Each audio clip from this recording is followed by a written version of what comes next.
Well, hey, welcome to another episode of Tangible Takeaways. I am Jody, and today we're going to talk about how we both wear the same size shirt. Yep, and why that's exactly it don't work right. out. That's right.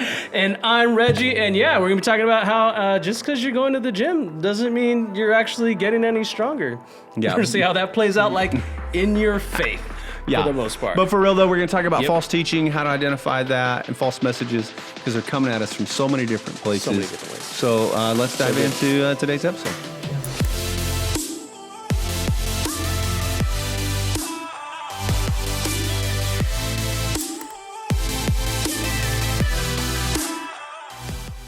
Well, episode 12. That's right. And here we are, Tangible Takeaways. Great message yeah. this weekend again. We've been in this First John series, looking at so many different things come up. Right. I mean, I know that love is a big theme, and we were talking about real love, real life. But even in that conversation, it feels like John hits so many topics along the way. And a big one this weekend was kind of this idea of false teachers. Right. And Jackson even talks about that a little bit of like, what is, how do we define what like an antichrist would be? So relevant to this day. Not the big, but like, how do we define a false teacher? And I think, you can tell me what you think about this. It feels like more than ever that we have access to so many people speaking into our life. So much information. Right? Getting poured into. So much information. For sure. And that probably causes it to be a little more difficult to navigate and find truth. How do we know who we can trust, right? Because everybody's trying to say something different, and you throw in on top of that this cancel culture. As though if we disagree, then we can't be friends, right? Yep. Don't follow me, don't like me. Like, how do you see that? Like, where do you see that playing out? It's interesting because with so many different angles and so many different, like you said, just information that gets poured into, especially working in student ministries, man. Like, it seems like we're even identifying different questions of students when they come to you and we're like, hey, so this is what I saw on TikTok. I mean, and even TikToks have their own TikToks that talk about is this factor cap? Like, not even everything you see. Like, we got to test this out. Make sure, because there's so many different false teachings that come forward that it's even a cultural thing to call out, is this truth or is this not truth? We were even talking about earlier, man, we're going to camp, right? There's so many different things, and I had a student that came up to me and was literally talking about me I watching Loki, is the time variance authority like God? Because they're outside of time. Right? What? That's what they're like though, right? And like, well, I see how you got there, but that's sure that in the fact that God exists outside of time, but there's so many different angles of truth that they're trying to connect certain points to, like, man, what is truth? All these false teachings that come through, and they're like, this is like this. So people see things from a different angle, and they're like, oh, that makes so much sense. That's true, right? And it's like, not exactly, in so many different ways, right? There's so many different things that we have to like identify, especially being, I know you know this too, like in student ministries where kids come up with all these things because, hey man, I heard this, I saw this. Like, what do you think of this? I think that's true for adults, maybe even more than we would recognize. I think we feel that and hear that because students are probably that's where we live, right? We're in that world, I think they're braver to voice and to ask the question, right? I think as an adult, adults a lot of times feel like they don't have the room, or if they were to ask the question, that maybe they'd be seen a certain way, and so I think it makes it challenging for all of us, because if you're trying to parent through that, I mean, I'm sure we have parents watching. Right. How do you navigate the information? Because in a sense of a parent, like I'm thinking of in my own family, right? Right. Like I'm hearing and processing things, and my kids are as well, and I'm kind of getting hit from both directions. Right. Where like they're bringing things to me, or they're being influenced by things. Right. And then the same time, maybe I am as well. And so navigating that as a parent becomes really tricky. Because sometimes, and it's easy to be dismissive sometimes of things like, that's the silliest thing. Like, look what? But that provides an opportunity, right, for just a great conversation. A great conversation to bring things to light, because so many things are like, what did you just talk about? What do you just don't just no. Yeah. But then it's like, it's funny because so many kids even around them, they wouldn't even see that as being false teachers, see it as being truth. Or even like you're saying, it's a good point that adults too that are thinking it probably, but not actually bringing it to light because maybe even being unsure in themselves and being able to know how to have the confidence to bring it to even to somebody, to even in discussion, to even be like, hey man, I'm actually really struggling with this question, or I'm struggling with this, but actually not bringing it to light. That actually is very true. Like kids will definitely voice it. Yeah. To be able to I think along with that, like one of the challenges becomes that it's specifically because of social media. Okay. Right. I mean, it's not the only place it happens, but specifically when you think of social media or just technology as a whole, maybe. We are in a space and a time and a world and a culture that allows us to insulate ourselves in such a way that we're really only hearing the same message from the same voices, right? So, we talk about cancel culture in terms of like, oh, if I don't agree with you, then I'm not listening to you. We're done. But the opposite side of that is that if we're not careful, we can surround ourselves with things that aren't truthful. Right, that necessarily that it is kind of this false teaching thing that our culture is telling us because and it's maybe subtle, right? Like it may not be super direct. Like you may not sit down and listen to somebody teach something that you know is crazy, right? But you're hearing subtle messages here or there, and then because we have insulate ourselves with who we follow, right, or who we silence, or who we unfollow. Then all of a sudden we find ourselves in this echo chamber. All of these subtle messages that keep getting poured in, maybe not even fact checked, not even proven, but it's something that we keep hearing over and over and over again. And after a while, you just I know that. That's obviously correct, or that's obviously true, right? Yeah. That's very good. And I think you'd like point. to think, oh, that doesn't happen to me, but it does, right? It can. If we're not careful, it could very much happen more often than we think, probably. Yeah. I think recognizing the danger there is really important, and then being very, very mindful of how we navigate things. And then even to the point, like as an adult, being willing to say, like, I need to help navigating this, or I need answers in this. And, right. And how do I figure this out? Or how do I know what is this? I think that's really, because sometimes our pride gets in our way. Yeah, that's a really good point. I feel like it's very interesting to even think about that, how if you're unsure about something and even trying to challenge it, right?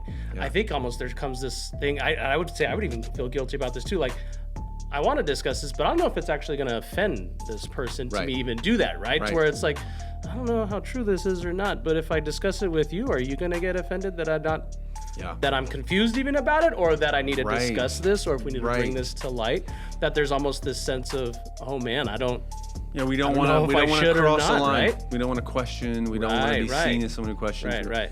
And that makes it really hard to discern and find truth. Yeah. I thought, Jackson bringing out, because I think sometimes we think false teacher, we think somebody at a, totally with a platform. There's like an image that comes to mind. Right. Like, and that's obviously a false teacher. And they're teaching, I always joke, we've joked about this, but I remember growing up, so when we were moving from Georgia to here, we let the kids pick out some place they were going to stop along the way. Okay. And make a big adventure of it. And so my girls wanted to go to Waco for Magnolia Farm stuff, whatever. They wanted to see the silos and all that stuff, whatever. But when I think of Waco, Texas, I think of Branch Davidians and David Koresh, because that was going up. Gotcha. And I joke all the time, it was easy to spot him as a false teacher. Right. Because he wore glasses. Because anybody who claims to be the Messiah should not wear glasses. You should not have impaired eyesight. You should not need that at all. Gotcha. Sometimes I think we think of that false teacher, oh man, a person, a somebody who would lead a movement or that would. But I thought it was really, really helpful and really challenging, specifically to think through when Jackson says man, this comes in subtle ways through social media, through our culture. It's not necessarily what we always think of. That was really, really challenging. Oh yeah, for sure. And I think that should serve a little bit as a warning and a check for us to hey, be mindful that this is an area. Yeah, most definitely. What else stood out? Is there anything else like from the weekend? I know we were talking earlier kind of about an example that he gave. Right. Such a good one, man. Yeah. Like as far as something to take away, like the whole sneaker example, man. Yeah. Right. Like in a way, like if you don't use it, like you're gonna lose it, right? Yeah. And if you don't use it, it's gonna deteriorate. And how, man, if we are not faithful in that and continuously walking forward, man, it's gonna get stagnant. I thought it was a great example because it's powerful. I actually saw that TikTok online. Like I actually saw that. Like, oh man, yeah, that's actually so true. To where you think like I'm gonna keep this here, I'm gonna keep it pristine, and if you don't actually use it, it's actually going to fall apart. Man, it's gonna fall apart. It's gonna deteriorate. Yeah, and that was just such a great illustration to put that into practice. And we were thinking of, man, there's a lot of other things, many different right? things you could like compare that to, right? You know, I mean, I drive a 1972 Volkswagen, and if it sits and doesn't run, it just falls apart, right? Like, and so some things are meant to be used. Most things are meant to be used, right? Shoes are meant to be worn, cars, you know. And I think our faith is the same. And that was his point. It's like, man, we got to live this out. If we're not living out our faith, then it's gonna deteriorate. I mean, obviously we both work out. Obviously, we wear the same size shirts. Of course, we do wear the same size shirt, and I may or may not work out. I'll let you guys decide that. Probably not hard to guess. It's not hard to guess. But I think, you know, when you think through even muscles, right? And you, like if you're not using your muscles, they get fatigued. You know, you have atrophy that sets in. You get like it's the opposite. So the muscle strengthens as you use it, and our faith is so the same way. Right. And when we're trying to live out the truth in our faith, if we're not intentionally living in that way, then we put ourselves in a position where, oh man, it can get dangerous. Exactly. It can get really, really dangerous, and I think we're probably more guilty of that than we think we are. Yeah, right? Because definitely. Because I mean, if you're in a season where things are relatively easy, you probably don't think as much about living. I think for the most part, you normally think like, oh, of course I am doing that. Right. You know, like, and it's one of those things where like, of course I'm utilizing my faith. Of course I am. Like, I'm not doing it. Right. But it's well, or I'm coming to church. Right. You know, I'm coming to church. I'm reading my Bible. But you want to use that like the whole like working out or gym example. Like, I'm going to the gym. Like I'm inside the building. Yeah, I drive past really it every day. out. Yeah, but you're not working out. You're not actually utilizing it. But yeah, it's such a good example. Right. Easy way to kind of put that together, right? I'm going to church, I'm doing this, but you're not really doing. Yeah, so what does that look like? Like, and we talk about, if we were going to talk about living in our faith, what would that look like for someone? I mean, going to church can be a part of it. Right. I mean, I use this example with students in working out and things like that as well. Like, if like your faith is going to get strengthened when there's pressure put on it, right? Like that's how muscles work. When you have stress put on your muscle reacts and it realizes like, oh man, I don't like that, and it gets sore and it like breaks down and then it rebuilds, right? Your faith is the same way in regards to the aspect of like, man, unless it's actually challenged and put to the test, it's not going to grow and persevere and get past that and get stronger. Yeah. It's just one of those things, like that's how you live it out, is when you actually go through difficult situations. You see God show up and like it just continues to build and continues to grow. Yeah, and I think sometimes we do the opposite. Sometimes when things get really difficult, or we almost say, see, my faith was worthless. Right. It was all for nothing, and we think so much that the outcome is what determines the value of that faith. And sometimes it's the, like you're saying, it's the working out. It's working through it. Yeah, for sure. Living through it, working that. That's what strengthens and builds that. And so as we're navigating this idea of false teaching and truth, and what does that look like? Right. Living out, understanding, man, what is the real love of Christ look like in my life? I think being intentional and mindful of where are we living, and that's the challenge, honestly, that I would give in that. Is like, what are areas, if you were to sit down and take just a quick inventory of your life right now, what are areas where you would say, this is an area I'm living out my faith consistently, like, or maybe this is an area where I've been taken for granted a little. I can remember a moment, and I'm sure you have some, when my wife Sarah and I were first married. we lived in this tiny little apartment. I was in school still, and we were both working, and I mean, it was like a tiny apartment. We had nothing, And I remember we were just starting like life together as a married couple, and having the conversation around tithing, and thinking like, man, I don't know. Like, you're looking at the numbers, and it's like, this is not going to work. Right. Like, doesn't make sense if you look at it on paper. It's not going to work. Yeah.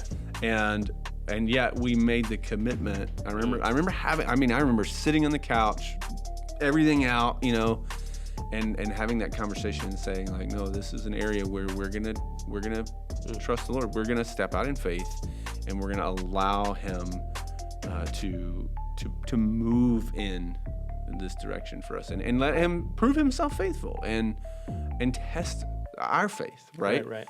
And I think about that so many times, because now, how many years later, we've seen time and time again in that area Him honor our stepping out in faith and obedience, and Him being faithful to do that. Sure. And there's been so many moments where we would look and go, man, we just don't know how this is going to happen, and yet to watch Him step into that, and has been so rewarding, and that's just one super tangible small area that I can think of that we've seen that, but it's been so rewarding, and I think definitely, like, I would imagine if I worked out, when I work out, seeing you being able to add more weight, right, or seeing you be able to seeing the progression to the progression, right. like, there's such reward in that, and I think living out our faith is similar. Yeah. In that, man, how many years later as a believer, the things that now we're navigating and figuring out they weren't even on the radar then, right? Yeah. Like, things that we wouldn't even have known to try to think, this is us living in faith and stepping out in faith, and some of those early things that have just become habit and practice, for sure. I think has been so good. So yeah, it's been awesome. Good stuff, man. Good. Yeah. I tell a lot of people, and they talk about that, man. It doesn't matter how physically strong you are if you're not spiritually strong, if you're not living that out, man. Yeah. All that's not going to matter physically. So yeah, that's why I don't work out. So great. So kind of let's wrap up a bit here. Let's think through what are some like real tangible takeaways for folks. Like, what are some, let's give them some, hey, do this, some to-dos, some homework, something that they could do. Yeah. Yes, maybe even thinking through this, man. If you were looking through, man, what does it mean to strengthen your faith in times of stress, times of trouble, right? I would say the next time something like that happens and you're like, man, I am in this situation and I don't know what to do. Yeah. I would say not look at, man, like, as far as like, why is this happening? But man, what can I learn from this situation? Yeah. And look at it from that perspective, that you're going to be coming out of it and you're going to be learning something. Your strength's going to be straightened from it. Yeah, I like that, because I think, man, that's such a good perspective, because we do so many times say, oh, God, why? Right. Why is this? Or why are you allowing this into my life? Or and just changing the perspective to say, man, what is God teaching me? Right. What can I learn from this? Is so helpful. And not maybe our natural response. Right. I think our natural response is why? Like, what have I done to deserve this? Right. And it's like, it's not really what we would find in Scripture. I think for me, in terms of that, I think it's really important to decide what you're going to cling to. Nice. And that this sounds easier than it is, I know, but just kind of making the commitment and decision that when things go crazy, because they're gonna go crazy, right? All the time. If we've learned nothing, it's gonna happen, over the last 2 years, right? For sure. Things are gonna go crazy. Unexpected things are gonna come.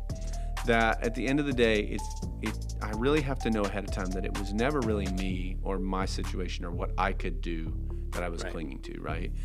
Think of the book of Hebrews, talking about Christ being the anchor. Of course, yeah. Love it. And it's not that we're holding on to the anchor, but that He's tethered to us. Nice, yeah.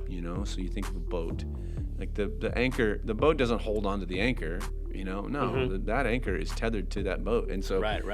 in the similar way, knowing that, man, when Paul writes that nothing can separate us from the love of Christ in the book of Romans, right? That we would lean into that truth, lean into that promise. That maybe my circumstance today is dire. And maybe this is a moment where I have to back up and allow my head, what I know of God and the promises of God, to steer my heart and what I'm feeling in this moment. And the way that I think we do that is by recognizing that, man, Christ is the anchor we cling to. And that he is immovable. Right. Such a great illustration. I like that. I might be tossed about above, but at the bottom, man, the thing that is holding me steady ultimately is Christ. And I've got to make that decision to put my faith in it. Yeah. Love it. I would say too, maybe in terms of even where we started this discussion, be mindful of what you're listening to. Very true. Yeah. Right. Yeah. Such a good point. Yeah. We tend to laugh off things. We laugh at things that maybe are probably having more of an impact than we think. Gotcha. Yeah. Times. For sure. I think sometimes, a lot of times probably, if we were real honest, this idea of false teaching, it slips in as humorous. Gotcha. You know Yeah. Yeah. Like it's not going to come so you don't take straight it at serious. us. Yeah. It's going to be like a joke, but we keep hearing the same jokes over and over and over and over, and after a while, maybe it starts to kind of just embedded. Yeah, for sure. Root. It's a good point. It's a really good point. So I think being mindful of that, and then the other side of that is knowing what you're measuring things by.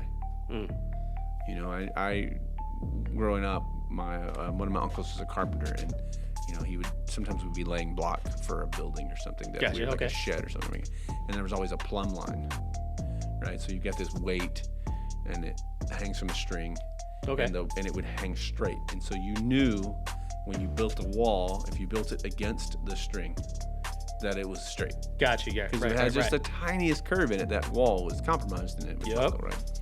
And so knowing, like, hey, man, the way that I'm going to determine what's right and wrong is by knowing that what is right is going to be in God's word. Nice. Yeah. And then just being in it, right? Like being in the word. Yeah, totally. Yeah. How many times do you find yourself in a conversation with somebody who's struggling with doubt, or just in a difficult place, or maybe struggling with understanding like right and wrong, like a biblical worldview? Yeah. And you ask, well, how's your time in the Word going? Right. And their response is almost always like, it's non-existent. It's not really happening. It could be better. Yeah, it could be better, right? And so just those little things, I think, move the needle so much. Staying connected like that, yeah. That's so good. So pressing in, committing to the Word, being in the Word, committing yourself to faith, living that out. Being willing to ask questions. We talked about that earlier. Not too proud to ask when we need help. All those things I think are super important. Awesome. So, any final thoughts or challenges or? Man, I mean, everything that we were talking about, man, it's so great, man. Yeah, definitely stay connected, stay in the Word, man. Keep that devotion life key for sure, man. I mean, especially it's going to be helping and identify. The closer you are to God, the better you're going to be at identifying false truth that actually happens around you, man. Yeah. Stay in your Word, stay close to God. So good. Yeah, that's awesome. So hopefully this has been helpful as we kind of process and think through this. I'd love to know even what other folks think about that, and I'm sure there's lots of thoughts and lots of takeaways. But hopefully this has been a good start for you as you kind of begin processing and navigating. There's so many things that come our way. So thanks for joining us this episode number 12. There you go. Tangible takeaways. We'll see you next time. See you guys.